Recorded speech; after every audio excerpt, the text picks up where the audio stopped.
একটা নুন, কালকে তো সোমবার, বাবার পুজো গেছে, আর আজকে কি নিয়ে এসছি দেখুন। এটা কি মাছ বলুন তো, কমেন্টে বলবেন। এই মাছটা ঝাল ঝাল করব।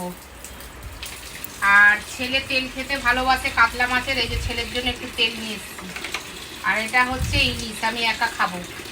কচু দিয়ে, কালো জিরে, কাঁচা লঙ্কা বাটা দিয়ে পাতলা ট্যাডডালে ঝোল। এবার বুঝতে পারছেন আমি ভিডিও দিতে পারি না। যে যে খাবেন মিঠুর বাড়ি চলে আসবেন, সবাইকে আমন্ত্রণ করলাম। ইনস্টা, ইউটিউব, ফেসবুক ফ্যামিলিকে, ঠিক আছে।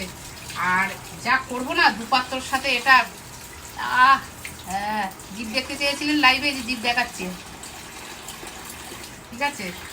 জিভের সাথে এটা ভালো মিলবে। লোকে কাঁচা মাছ খায়। বন্ধুরা, ভালোবাসা অবিরাম রইল, অবিরাম ভালোবাসা, আর অবিরাম ভালোবাসা দাও।